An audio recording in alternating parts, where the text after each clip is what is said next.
An Unexpected Pleasure, by Matt McBride. My alarm went off at precisely 4 o'clock, an hour before daybreak. For a few seconds, I languished in my warm bed, sluggishly gathering my thoughts, and trying to remember why the alarm was set so early. Then it clicked. Today was the day of my quarterly checkup. I slid out of bed and dressed quickly. A thick plaid shirt, jeans, hiking boots and a well-insulated dark green anorak. It was late spring, but still bitterly cold in the pre-dawn. On the way out to the car, I picked up my rucksack. I'd packed it with everything I needed the night before. It was still dark when I arrived at the forest, and parked up, but the moon gave just enough light to pick out the winding dirt track that snaked between the densely packed pine trees. I unfolded my large-scale map, and headed for the first of the many sites I'd marked with red crosses.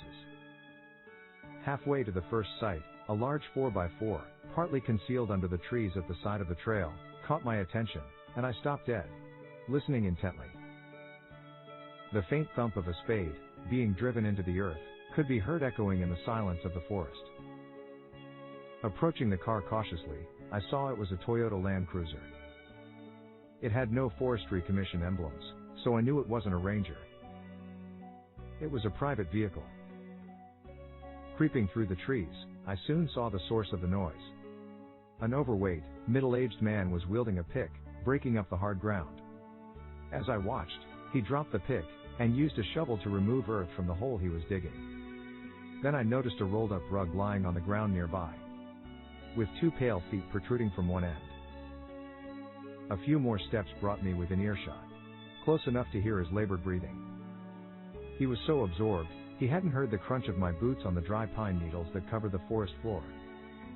I was amazed at his lack of vigilance, especially as it was starting to get light. I decided to make my presence known. I gave a polite cough, and murmured softly, "It would go much faster with 2 of us." He jumped like a startled rabbit, and peered at me through thick spectacles. He didn't look like much of a murderer. In his 50s, I guessed, with an ineffective comb-over, and a paunch the size of a basketball. "Who the hell are you?" He raised his pick as if he was about to attack me. "Relax," I replied. "Right now, I'm your best friend." Shrugging off my rucksack, I took out the folding spade I always carried with me. "You can call me Jack," I said, and offered him my hand. He shook my hand nervously. "I'm Brian," he said. "Why would you want to help me?" "Because, Brian, we obviously have similar interests." As we dug, I explained to my new pal all about my hobby. How I had killed my own wife 10 years before. It was much cheaper than a divorce, and I got to keep the house. But, the thrill of throttling someone to death had excited me more than I could have imagined. The moment she went limp, made me feel like a god, with the power of life and death in my hands. Didn't you feel that power, Brian? Didn't you get a huge kick when your wife checked out? He seemed surprised.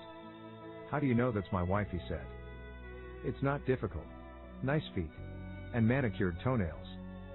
I'm guessing she was quite a bit younger than you, and was giving you a hard time. Forgive me for saying this, Brian, but you look like you've let yourself go. The bitch was cheating on me, and threatening to tell everyone that I couldn't. You know? It's okay, Brian," I consoled him. "Murder is much more satisfying than sex." We dug the hole nice and deep. I told him it was because of the foxes. If they got a whiff of carrion, they'd try to dig it up. That's why I came and checked all my burial sites every 3 months, to make sure they were still undisturbed. I wouldn't want any bones coming to the surface. He asked me how many I'd killed.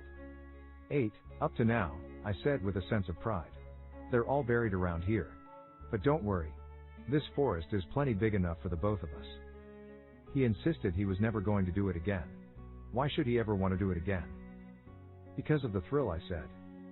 "You just wait a few weeks. You'll begin to crave that feeling of power once more, and you'll go out and find someone to snuff out.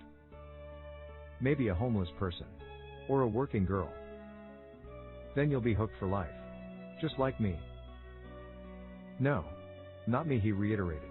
"Once was more than enough for me." "Oh, Brian, that's a shame. I thought we might be able to cooperate." Digging a decent grave is a lot of work for one person. That should do nicely, I said. When I judged the hole was deep enough. I clambered out, and helped him up. Okay.